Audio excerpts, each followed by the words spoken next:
Good morning, and thank you for joining us for Live with the League. I'm going to just stop this screen share. I'm Kim Knox, Chair of the Program Committee for the League of Women Voters of San Diego. Now, I'd like to introduce LWV San Diego President, Lori Thiel. Thanks, Kim, and welcome everybody to our Live with the League. We're glad you could join us, and we're excited about this new program. It's something kind of different that we haven't necessarily done before, doing a screening and like a discussion afterwards. So I'm excited to get started with this.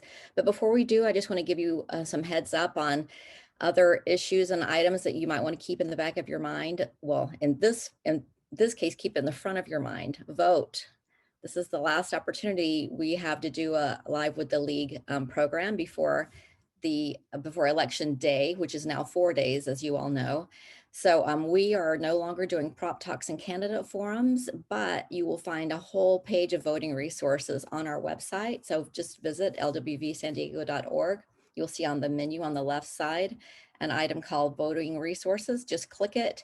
It takes you to our Voter's Edge online voter guide, as well as links to the Secretary of State's website, our local San Diego County Register of Voters website, sdvote.com, as well as a whole host of other opportunities for you to learn about the propositions and the candidates. We have a link to all of the videos we've done so far with every candidate forum and several of the prop talks that we've done. So just go on our site, spend some time there, learn about your ballot, fill it out, make sure you vote, turn it in. You have polls open on Halloween, October 31st through Election Day, November 3rd. There will be 235 polling sites, and you can find yours on the back of your ballot, or you can go to sdvote.com, as I mentioned. There are also 126 secure drop box locations around San Diego. So you can find that also on sdvote.com. So, and worst case scenario, if there's anyone on this event or at this event who has not registered to vote, California offers same-day voter registration or conditional voter registration, and it's available at all polling sites starting October 31st. So, you know, California makes it very easy to vote. Unlike other places in the country, you can literally show up at your polling site and register to vote that day. Your vote will be counted after the Registrar of Voters has verified your signature and your data, but we make it easy here in California. So make sure that you do it, get out there and vote. I want to give us a couple of more details about other items that we can talk about or think about before we get started. One is one of my personal goals as a league leader is to build new leadership. And the next two events I'm about to tell you about, I'm really proud of because they are promoted by and created by our youth. So we have a brand new youth empowerment team and a brand new internship program that I want to tell you a little bit about. So this Friday, October 30th, our Youth Empowerment Committee is hosting a spooky prop talk and creepy costume contest, and you'll find the details for this on our website. So if you know any youth who are interested in participating in this event, please just send them to our website. It's Friday, October 30th at 8 p.m. In addition, our internship program, which is run by our internship director, Jenny Avena, is hosting the next lunch with the league, or no, that's a Saturday event. Anyway, it's November 14th at 11:30. It's called Casework and Custody, Families at the Crossroads of the Child Welfare System. So we'll have 4 excellent speakers. As I said, it's produced by our interns with the help of Jenny and our program director, Kim Knox, who you just met. And then another event that I like to bring to your attention is our next Live with the League. It's Wednesday, November 18th at 11:30. The topic there is income inequality, the real social dilemma. We'll have expert speakers, and it will be moderated by our own League's own Joni Halpern, who has served low-income families and individuals throughout San Diego as a staff lawyer for the ACLU, the Legal Aid Society, director of a grassroots nonprofit, and now as a sole practitioner. So that should be a very riveting and informative event. And again, you can sign up for all of those on our website, lwvsandiego.org.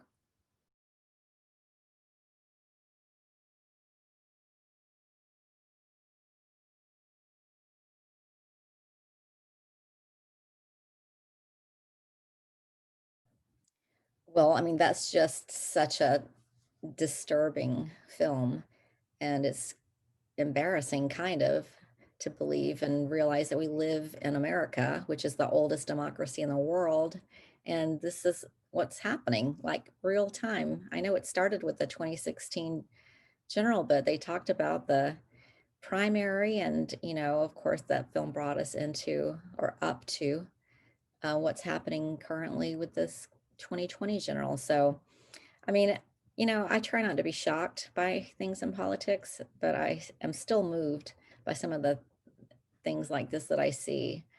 Uh, and it's just appalling to me that this country wrestles with this right now. So that's kind of my take, my overview on that film. But yeah, let's go ahead and get started with the questions. You can ask the first one and I'll read the responses in the chat. Okay, so the first question is, how do the experiences in the film compare to experiences you've had when voting? Today things are quite different as far as elections versus how they were in Georgia a couple years ago, but maybe some of you are from other states or have voted in other states. It was really interesting to hear of the person in the film who was overseas in the military. It was very easy to vote then, and somehow harder when he got back home. Yeah, I saw an article in the news just this week about an astronaut who voted from space and apparently had like so little problem with it. Apparently we can create mechanisms to vote from literally outer space that are foolproof, but other places across this country, people can't even be on site on election day and get their votes cast. So, and as I said at the beginning of this program, California has very progressive laws, and even we even go beyond what's required in a lot of other places. So I'm not sure people in California who voted in California their whole lives have necessarily had a problem. So we've had a couple of attendees say they've never had a problem here in California, whether voting by mail or trying to understand the process. It's always quick and easy, they say, in Washington and California. And quick and efficient is another comment back, even when deployed in the Navy. So yeah, the content so far of the chat is that, people in California have not really experienced much problem with voting. So maybe you want to move on to the next question. Yeah, and also I just put a link in the chat to the resources from the film. They have all the facts that were on the screen. They have the sources for those, and also a timeline of the Brian Kemp's tenure as Secretary of State, and some charts and interesting information you may want to look at later. But for now, next question. Let's go to question 3. You gonna read this one? Well, yeah, I was gonna skip down a little bit to kind of reference my comments. So one of the questions was, is there anything in the film that surprised or moved you? And if so, how was it new to you? I had, I don't know if some of you probably already know this about me. I am actually from Georgia. And so I understand a lot of the inequality there and inequity. But seeing this film still was like just profoundly disturbing to me, even though I grew up there and I kind of understand what Georgia's like. So I'm curious to know what people in the chat say about what surprised them about this film, because I understand, or I imagine, a lot of our attendees today are not familiar with Georgia and Georgia politics or Georgia, philosophy or whatever. So yeah, type in the chat what surprised you or moved you about this film and what was new to you. So here's a couple of answers. My first voting experience was in 2012, and I had to wait in line for hours, but my parents made me stay in line to vote, and I'm glad I did. Since moving to California, voting here is much easier, and I've never seen the crazy lines here, either in Northern California or Southern California. So this respondent was in Florida trying to vote. So Kim, you want to read a couple? Jeannie Brown says, having the Secretary of State able to affect the election that he was involved in seems illegal. And Peg says, how institutionalized the oppression tactics seem to be. Angela said the same thing, how systematic the suppression was. So many levels, very strategic in Georgia. So Beryl, who was a league board member and our admin, she says she's been answering the phone for the league for a month now leading up to this election. And she says we've had several people call saying they did not get their ballots. Most are disabled and homebound. The guy today said postal workers are taking ballots and not delivering them. Well, that actually requires some action on our part. Thanks, Beryl, for that.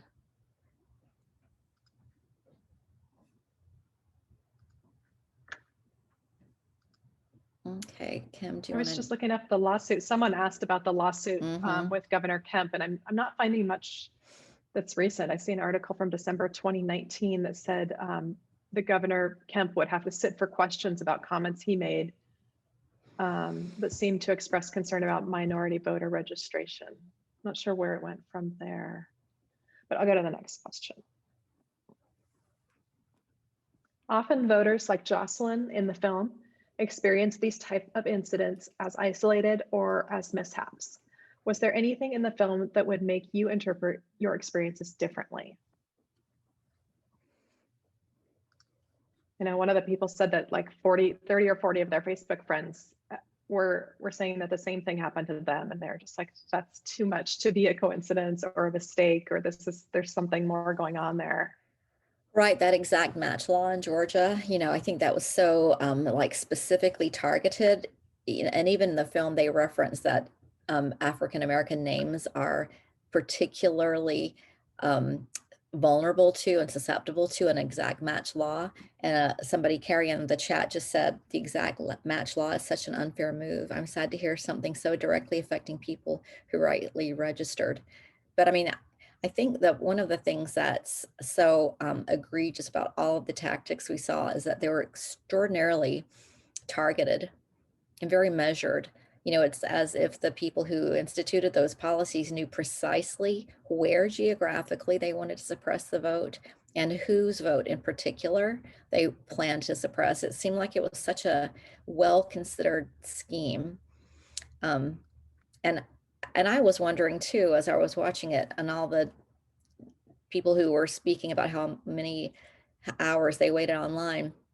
Like, I would like to think that I would wait online for 5 hours to vote, but I honestly can't sit here and say that I would. The woman who was like, I have to leave because I've got to go take medication, and one woman left to go get her child. I mean, how many of us would go back online after having to leave to go get medication or go pick up our kid? I just think the dedication to voting, is just spectacular and inspiring.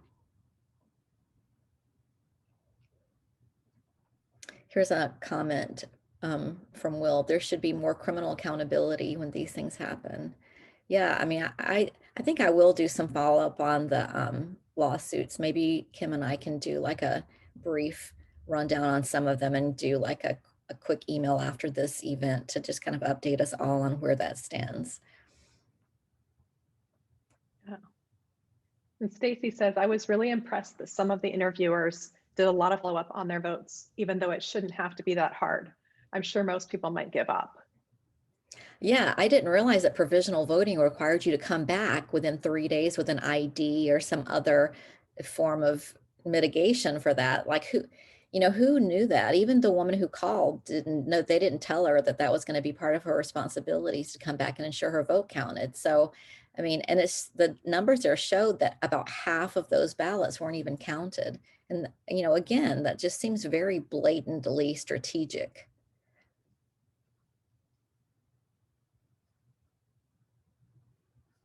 Yeah, Jeannie Brown writes, we need to bring back Section 2 of the Voting Rights Act. We definitely need to bring that back to bear.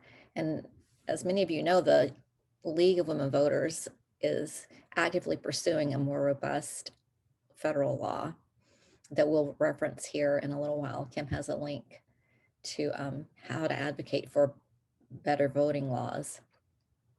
So Peg says, I think it would always feel like an isolated mishap without a lot of social networking. That's a good point. Like seeing it all together on this film, you know, I think a lot of us saw and followed what was going on in other parts of the country during that election, but seeing it all put together here in a format that just kind of brings it all, you know, a series of stories, like Peg was saying, seeing it here and then getting to talk about it makes it more real, and it makes you realize how prevalent it is.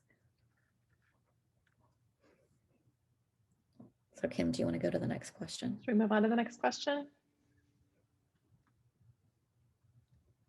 What do you think the film reveals about claims of election fraud and voter suppression?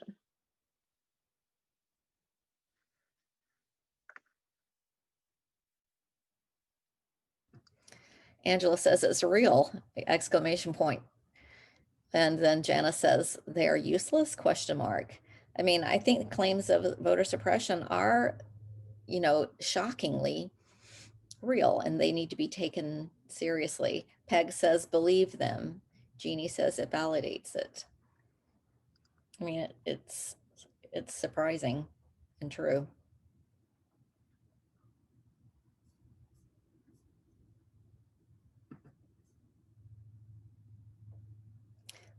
We want to move to another question. Let's see. What do you think communities can do to prevent what happened in 2018 from happening in future elections?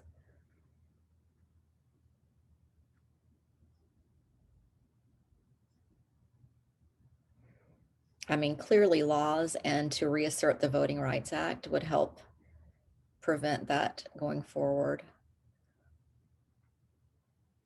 But what other things?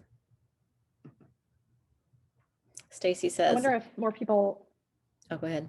Volunteering to be poll workers, like being more organized and maybe communicating with each other to make sure that things are done properly on that end. That's a good point. But, you know, again, if the powers that be are literally closing polling places, you know, that prevents opportunities for people to get in there and see what's happening and organize or be a part of the scene. So let's see, more research and transparency of those results need to be shared. I think, this is Stacy, I think that might give people a different lens to see election results through. Carrie says open more polling places. Jeannie, have carpools to help people get to the polls.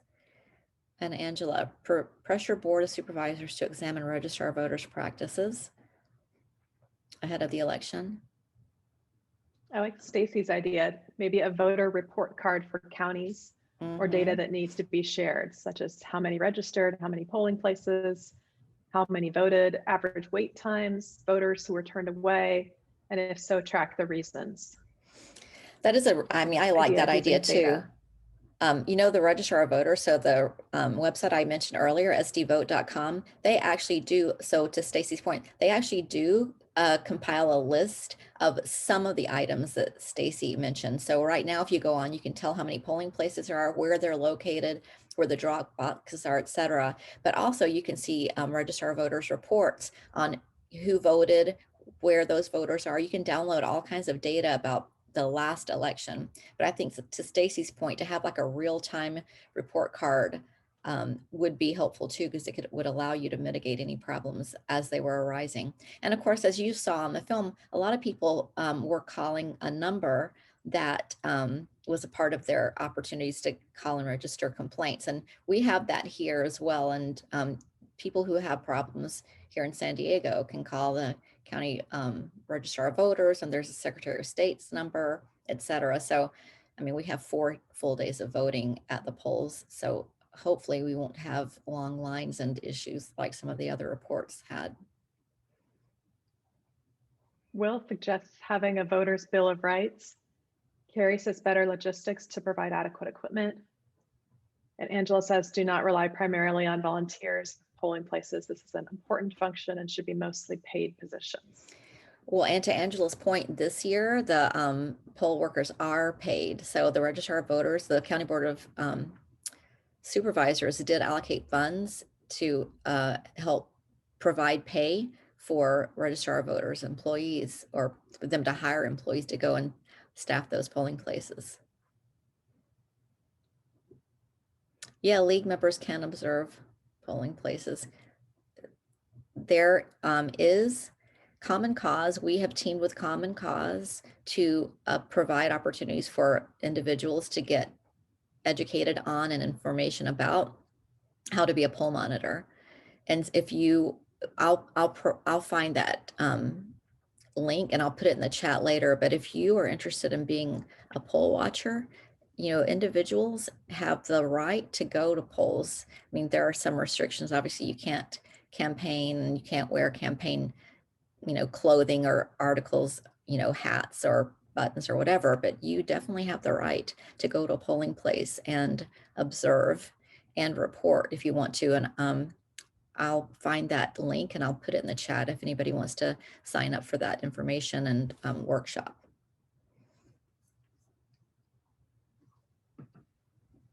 Also, Jean Widener sent a note in the Q&A saying state or federal laws requiring minimum number of polling places per population in a county. All right, so as you probably all know, we do have a minimum number of required polling places.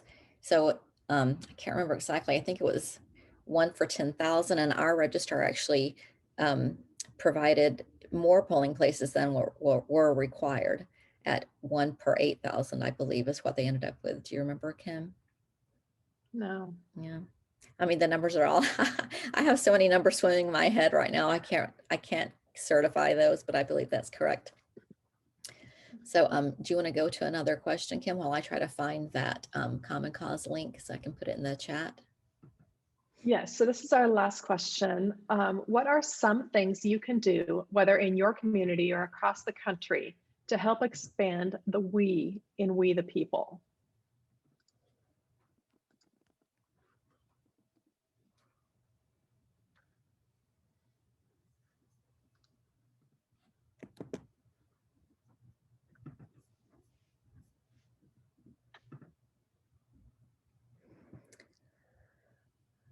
Frank points out that in 1776, there were 2.5 million people in the US. George Washington was elected with less than 2% of the general vote. A tune-up of the US Constitution is overdue. Certainly, things have changed drastically. I don't think that the framers would have ever imagined, for example, that California would have 40 million people and to be represented by 2 senators, just like Montana and Maine are. Exactly, the Dakotas. Donna says, interestingly, Kemp launched an investigation into the new Georgia project founded by Abrams, which was to increase the number of people of color registering to vote. He claimed there was illegal activities, including forged voter registrations. It ended when nothing was found. Well, isn't that typical? For someone to launch an investigation that turns up nothing, but to call so much attention to it that it implies that some wrongdoing was happening behind the scenes, when in fact some wrongdoing was literally happening in front of the scenes all along. I mean, this is something we've seen over and over again in politics in the last few years. People like literally unabashedly doing illegal and immoral activities while simultaneously investigating the righteous behavior of their political opponents. So, I mean, good point, Donna. Thanks for bringing that up. Angela says we can participate in registration drives, and Carrie says we can educate people about the importance of voting for democracy. Will says educate, inform, and hold everyone accountable. So to that point, the league started a campaign nearly 100 days ago. We called it 101 Days of Action, and we started it so that it ended the day after Election Day, because to Will's point about holding everyone accountable, our message in having 101 days and having that last day be the day after the general is so we can remind everybody that, voting isn't like the end of your civic engagement, it's the beginning of it. Like, that's an action you take on a day, well, in this case this year on 4 days in San Diego, but really and truly civic engagement requires us all to be holding people accountable. Like Will said, we have to continue to follow up on our elected officials. We have to make sure that the legislation we sign into law on our ballots are actually enacted appropriately and followed up on, et cetera. So voting is important, but it's not the end. And we all need to recognize that there's much more work to be done after we cast our ballot. We just have to continue to work for a better democracy.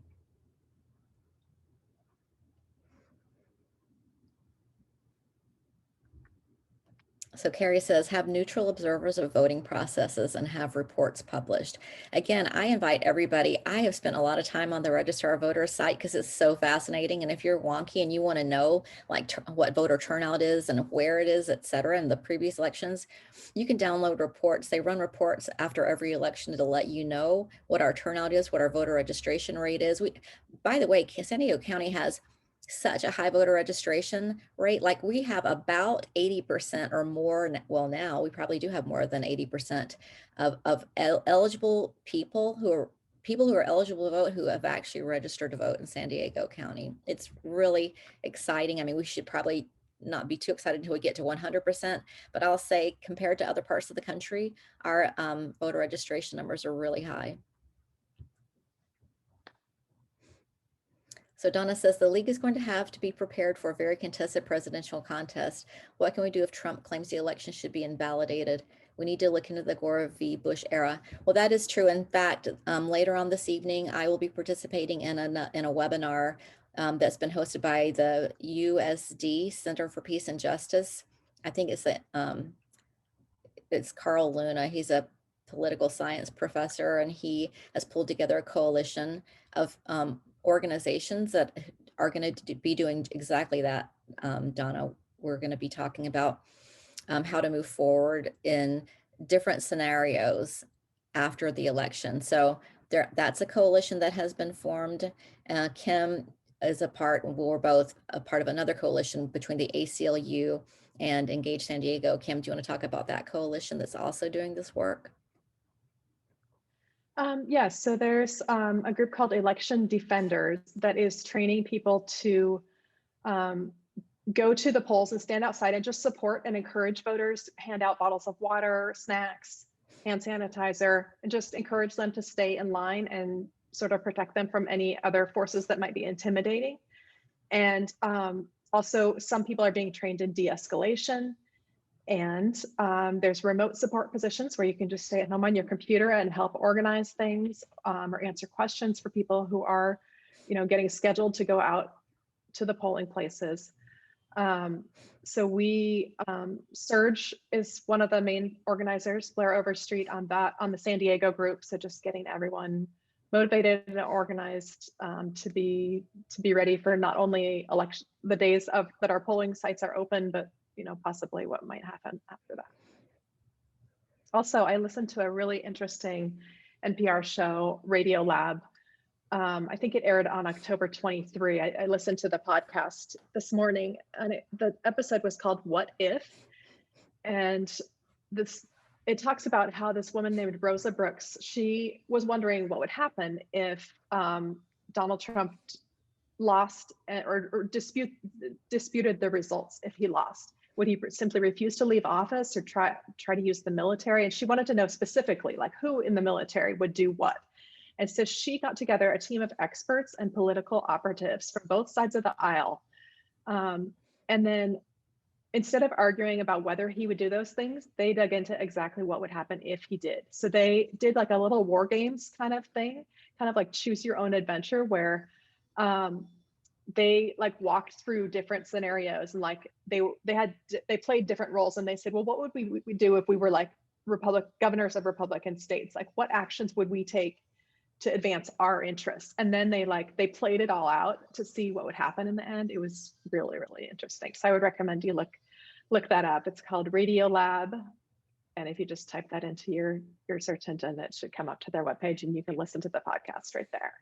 Well, I've listened to a podcast too that was kind of like that, not exactly that one, but it was hosted by the Atlantic magazine, an editor maybe there, and they did essentially the same thing. Like they just went through the Constitution and said, what exactly are the laws surrounding concession? like there is really no place in the Constitution that requires a candidate to concede. That's just another one of those many things that we all took for granted. We've lived in this country, and a lot of the things, it turns out, that we all believed were part of, the fabric of our society and the fabric of our Constitution are really just, it turns out they were just good manners and right behavior by people in positions of power. So a lot of the things that we used to take for granted as like, well, this is just how it is, it's not necessarily true, and it's not necessarily required in the Constitution. But there's, I'll see if I can find that link as well, and we can send that out along with the follow-up report that Kim and I do. Regarding the lawsuits, et cetera. But you will be able to find right now, if you just Google, like, I know the New York Times has been running pieces like Kim and I are talking about. I saw something in Washington Post a day or two ago about post-election shenanigans or whatever. So there are a lot of different places you can find details about what could possibly happen. I've gotten a question or two in the chat about the webinar I'm going to tonight. I am not sure who is open to that. I'm not hosting it, but I can report back on it. And as I said, since Kim and I will be doing this follow-up to all of you, after in the next couple of days, I will report out on what we learned in that, and we'll provide links to other opportunities for people to get involved, perhaps maybe the ACLU, Surge, and Engage San Diego opportunities as well. We'll provide all those in our follow-up. Also, Jeannie said, I've heard our form of government described as a 1989 laptop. It was fantastic when it was written, but it definitely needs some updates. All true.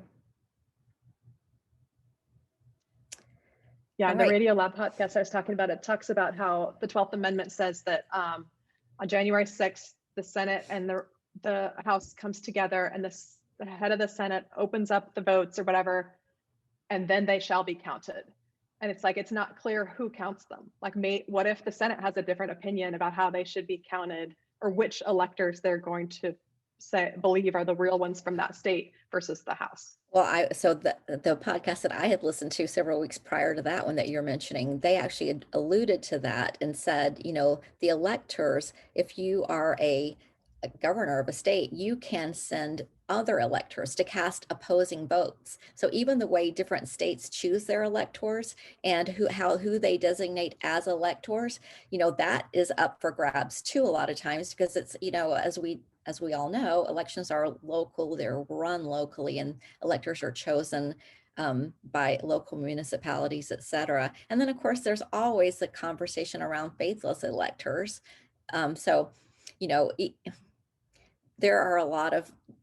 There's a lot of strangeness out there, and a lot of it's really not buttoned down. There are so many different, I like the way you phrased that, Kim, choose your own adventure, because you could literally go so many different ways with this election. And after our votes are counted, then that's the popular vote, but the electors still have to cast their ballots. And so that process has to happen as well. So, but regardless, I mean, there are opportunities that we can use to activate and be better informed and put pressure on our representatives. And I think Kim's going to share in the chat a link to a league-sponsored support of HR 1, which is a voting rights act. You can talk a little bit more about that, Kim, if you'd like.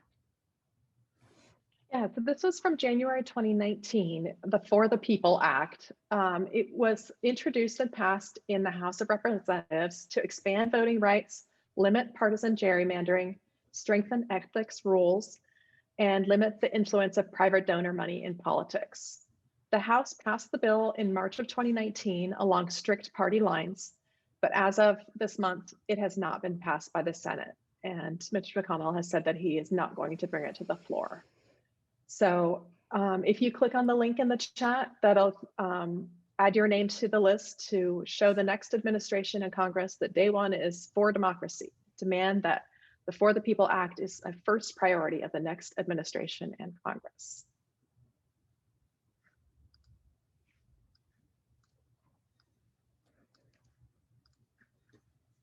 Okay, was there anything else? Go ahead. I'm also going to put a link in the chat.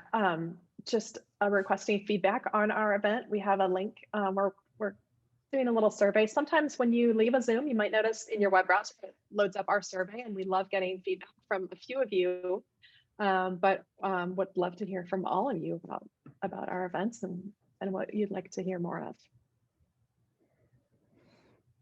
All right. I'll let you close it out, Lori. Well, that's it. I just wanted to thank everybody for attending, and thanks to all of the people who provide us opportunities to follow up on your suggestions. Like Kim was saying, we really enjoy your feedback, and we get a lot of good ideas about programs that we can pull together and host on behalf of the league and for your benefit. So I really appreciate everybody in attendance today. I really enjoy the lively conversation. I mean, I look forward to the time we can actually have this in real life, but I am very grateful that we have the opportunity through technology to still continue to stay in touch and work together and be activists together. So I encourage you all to click on the links we've provided, find out how you can participate more thoroughly in the upcoming election. And as I said, Kim and I will pull together some, like a small report with an update for some other details that relate to today's program. So with that, enjoy the rest of your day. Don't forget to vote, and happy 2020. All right.